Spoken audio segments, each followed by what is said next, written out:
그거 한번 하고. 큐 하면 큐.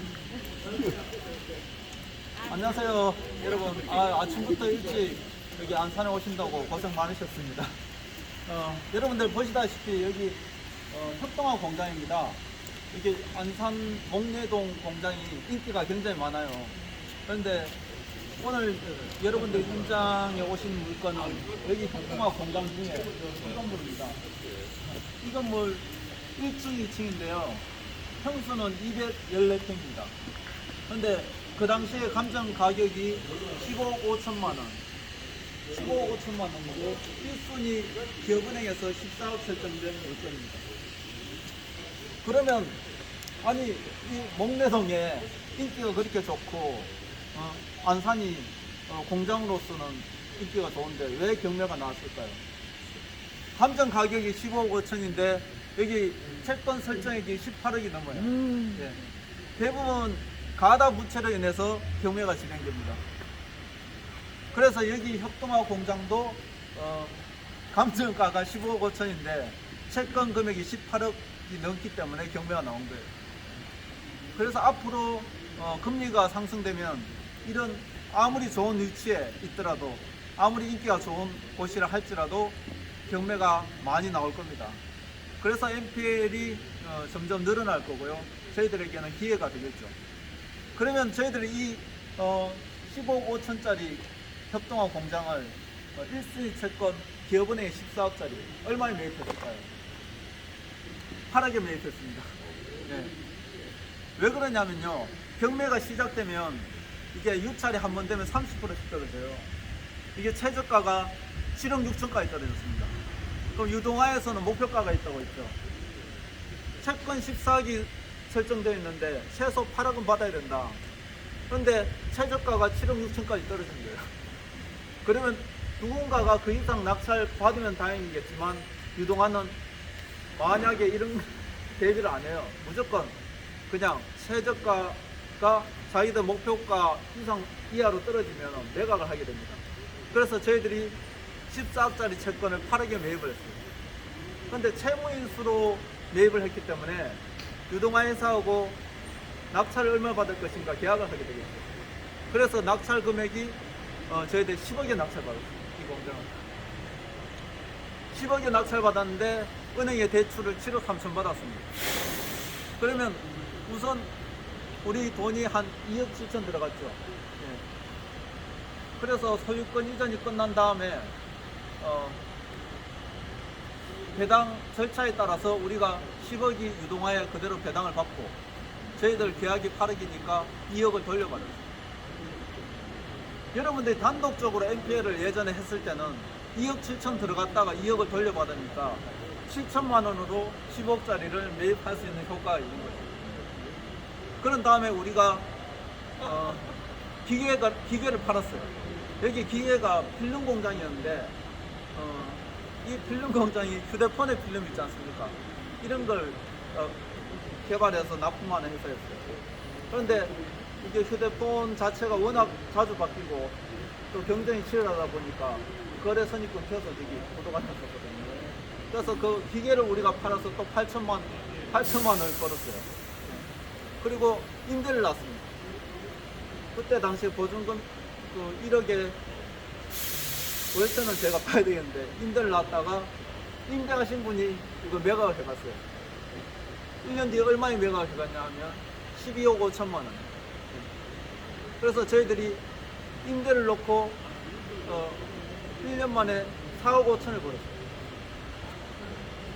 정리하자면은 유동화 채권을 8억에 사서 낙찰을 10억에 보고 우리 돈이 2억 7천 들어갔다가 법원 배당을 통해서 2억을 돌려받고 기계를 팔아가지고 8천만 원 수익 내고 그 다음에 보증금 1억에 월세 맞춰놨다가 1년 뒤에 여기 임대인한테 매각을 한 거예요. 원래는 저희들이 이제 1년 뒤에 재감정 대출을 받고 매각을 하는데 여기 임대인이 자기가 사겠다. 그래서 12억 5천에 파는 거예요. 결과적으로 말씀드리면 저희들 돈이 2억 7천 들어갔다가 경매 끝나고 2억을 돌려받고 7천만 원 들어간 셈인데 기계를 팔아서 8천만 원 받았습니다. 그리고 보증금은 1억 받았습니다. 그리고 수익은 1년 뒤에 4억 5천을 벌었어요. 예. 그래서 여러분들 꼭 큰 돈을 가지고 MPL을 할 수 있는 게 아니다. 이런 15억 5천짜리 공장도 금액이 얼마 없어도 할 수 있다. 예. 그런 거고요. 그러면 현장에 여기 명도에 어려움 없었냐? 여러분 궁금하시죠? 예. 대부분 여기 가보면 전 소유자들이 좀 명도를 당할 때 이사비를 많이 요구해요. 그렇죠? 근데 우리가 여기 이사 비용으로 지급한 금액이 없습니다. 예. 명도에 대해서는 좀 이따가 우리 전정우 본부장님이 어떻게 명도했는지, 그리고 우리가 여기 임대를 놓을 때 전기 시설을 기본적으로 해줘야 되거든요. 전기 연결 한전에. 그럼 뭐 돈 몇백만 원 안 들어갑니다. 그런데 여기에서 방해가 좀 있었어요. 여기 뒤편에 가보면 변압기 시설이 있는데 변압기가 요 공장을 지나서 연결이 되거든요. 근데 요 공장에서 이거 변압기 우리가 설치할 때 돈을 같이 냈기 때문에 이거 부담을 해야지 연결된다. 방해됐습니다. 거기에 대해서 우리 전정우 본부장이 해결하고 전기 연결해서 임대를 놓은 거죠. 거기에 대해서 조금 이따가 전정우 본부장이 설명해 주실 겁니다. 네. 여기까지 궁금하신 점 있으면 질문 받겠습니다.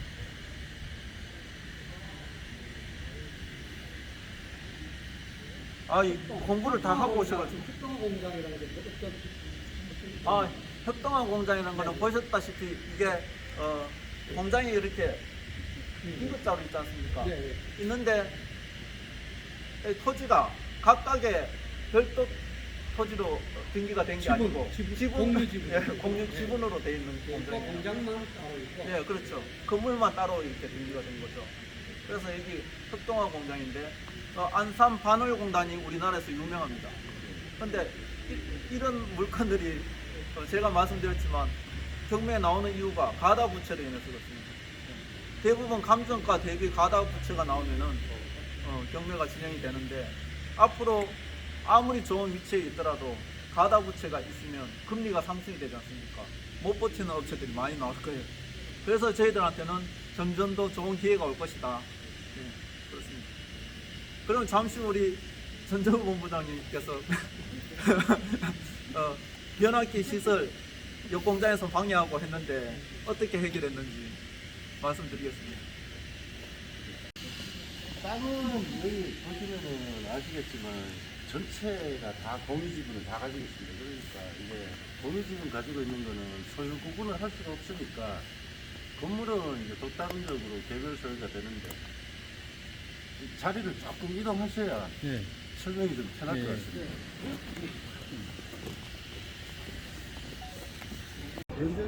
변전시설에 있는 거 확인하실 수 있을 거예요.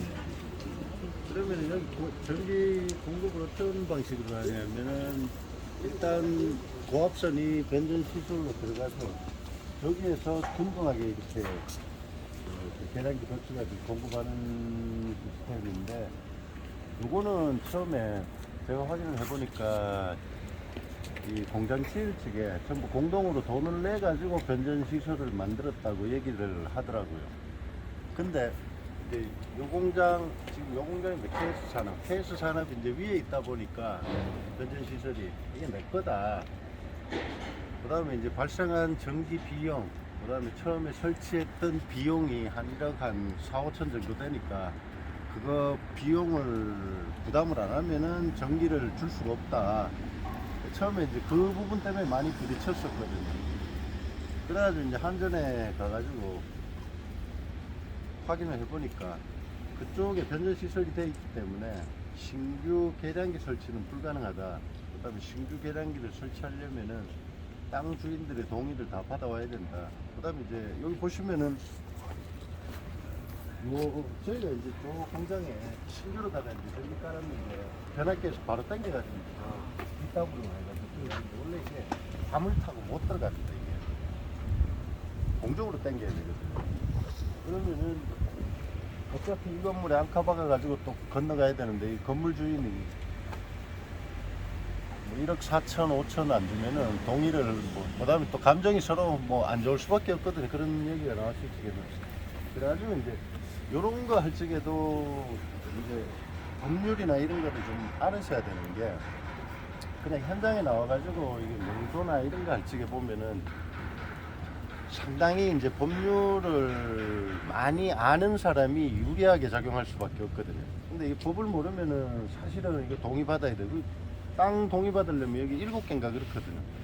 우리 빼고 6개인가 그러니까 6사람한테 동의를 다 받아야 되는데, 얘들은 그동안 발생한 전기 비용에 대해서 세이브 시키려고 다 1억 얼마를 달라고 하는 입장이었고, 저희 같은 경우에는 그 비용을 지출을 못하는 입장이고, 이러다 보니까 서로 충돌이 돼가지고 한전에 처음에 들어가니까 이제 그런 부분 얘기하고 3번 들어가가지고 이제 새로 이제 계량기 달고 땡겨냈는데, 땡겨낼 적에도 전부 다 나와가지고 전기 가설 못하게 하고 막 이랬거든. 그러니까 이제 이것도 사실은 전부 공유 지분을 가지고 있다 보니까 이게 소유가 사실은 명확한 부분이 없으니까 다 내 거라 하거든요.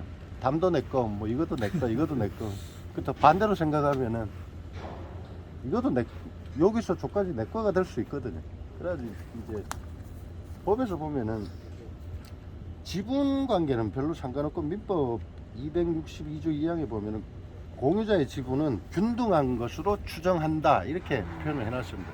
이런 조항이나 이런 것도 한전에 다 해가지고 그 사유서, 그 다음에 이제 그 신규 설치를 해야 될 직에 쓰는 그 이제 계약서에다 뒤에다 다 붙여가지고, 걔들은 어쨌든 그 귀책 사유가 없어야 되거든요. 기관이기 때문에. 아니면 여기서 걸면은 또 민원 생기니까 민원에 대해서 자유롭지를 못하거든요. 그런 부분들. 이제 저는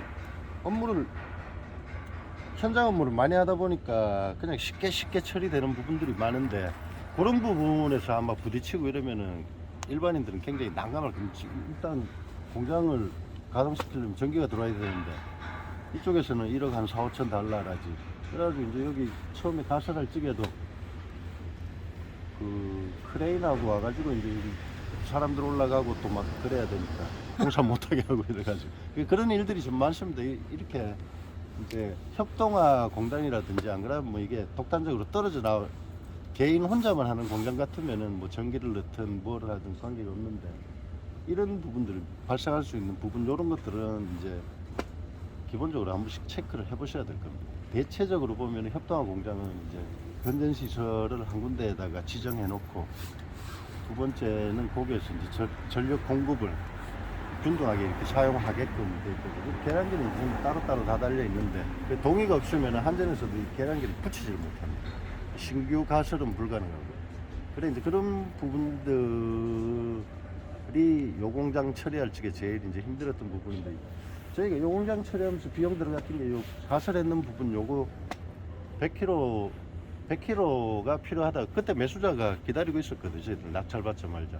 그래 이제 100kg가 들어와야 된다 그래가지고 100kg 비용이 한전에다 연합하는 거하고 공사비하고 한 1,500 정도 들어갔습니다. 그렇게 해서 이제 종료했던 그 건이었습니다. 그리고 이제 안에 부분 명도하는 거는 이런 부분들보다는 오히려 더 이제 쉽게 처리되는 부분들이 많으니까, 그래 항상 보면 명도가 이게 법률적으로 좀 부딪히는 부분들이 많습니다. 이제 이런 뭐 공장이라든지 영업시설이라든지 이런 부분에는 부수적으로 이제 허가나 뭐 이런 추가적으로 따라오는 부분을 해결을 해야 말끔하게 끝나는 부분이기 때문에. 그리고 딴 거는 없고, 이제 요거 할 적에 요 공장에 제일 좀 마찰도 많이 생기고 좀 고생을 했던 그런 기억이 납니다. 그러면은 협동조합 같은 경우는 6명이서 같이 공장을 운영하게 되면은 시설을 한 개를 뭐 증설을 하려고 하면은 6명 다 동의를 받아야 되는 건가요? 아니면은 과반수로 동의를 했을 때 증설을 전부 다 동의를 받아야 되는 건가요? 지분이 지분이기 각자 때문에. 지분을 다 가지고. 그럼 6명이 다 동의를 해야지만 이거를 이제 증설을 하거나 뭐 새로운 거를 시설을 설치를 할 수 있는. 그렇군요. 결합 시설이 공동 지역에 있어야 되는데 한쪽에 치우치다 보니까 이런 일이 벌어지네요. 공동이라고 될 수가 없잖아요. 건물을 공동으로 사용을 못하죠. 아니, 변합 시설을 변압시설을 그러면은 각각의 공장에다가 변압시설을 다 갖다 설치를 해야 되는데 그럼 비용이 더 너무 많이 들어요. 그 변합 시설이 중간이라든가 공동 지역에 있으면 그래서 따가는 식으로 해야 되는데 구조를 이게 한쪽에 몰아놓으니까 이게 거치게 되죠. 저거를 제공을 해야 됩니다. 이게 이제 보통 보면 우리가 LPG 가스통에 큰 거 세워가지고 가스 공급, 도시가스 안 들어올 때 공급받고 이런 것도 장소를 다 제공을 해야 걔네들이 와가지고 설치를 해줘요. 그래 이제 그렇죠. 장소 제공이 여기가 여기서, 되니까. 그러고 이런 데다가 뭐 딴 쪽에다가 설치를 할 수가 없어요. 본부장님, 이게 일반 상식적으로는 이렇게 협동화 공장이든 이와 유사한 건에서 자, 우리가 일반 상식적으로 이렇게 공단을 조성을 해놨어요. 공장을. 자, 우리가 공장 가동을 하려면 필수적으로 필요한 것이 전기, 물 또는 여러 가지 기타가 있을 수 있죠. 아주 기본적인 거. 근데 그걸 막는다면 사실은 그 다툼의 소지는 있겠지만 사실 막는 자들이 잘못된 거잖아요. 우리가 살아가는데 상식에서 벗어나는 것을 반대 아닌 반대를 위해서 하는 거거든요. 그런 경우에는 쉽게 다 처리는 가능합니까? 예, 그런 부분을 처리하는 게 제 업무다 보니까 그다음에 이제 부동산 경매로다가 낙찰을 받는 게 그런 분쟁거리가 굉장히 많습니다. 왜냐하면은 기존 일반 매매를 해가지고 들어가는 사람 같으면 아무 문제가 안 되는데 이게 매매를 해서 들어갔어도 아마 이런 부담 비용을 일부는 달라고 아마 얘기를 했을 겁니다. 왜냐하면은 거의 망해서 나가는 공장은 전기세를 체납을 많이 하거든요. 체납하는 부분은 변전 시설이 달려 있으면은 여기에 속해 있는 사람들이 다 납부를 해야 돼요. 한전에서 그 결손 처리 안 하거든요. 각각의 그 일을 지금 이렇게 뭐라고 그래야 돼? 이걸 뭐라고 해야 돼? 일단은 6-7개로 분할이 돼 있다면 지금 견전은 하나로 돼 있겠지만 계량은 다 계량기는 각각 돼 있습니다. 돼 있을 근데 거야. 한전은 공급 계약을 얘한테만 합니다. 전체로 묶고 그런 거? 얘한테만.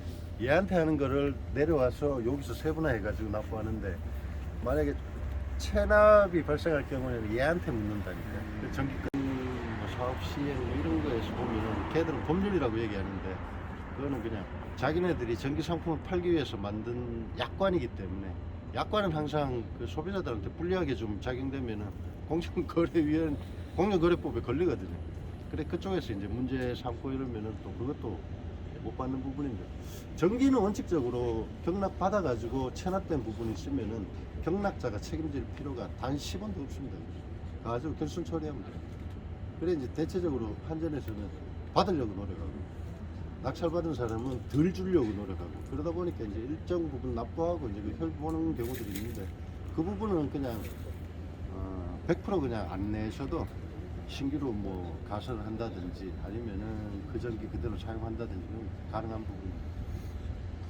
그런 부분도 이제 현장에서 조금 부딪혀 보시면 아마 이해가 가실 거예요.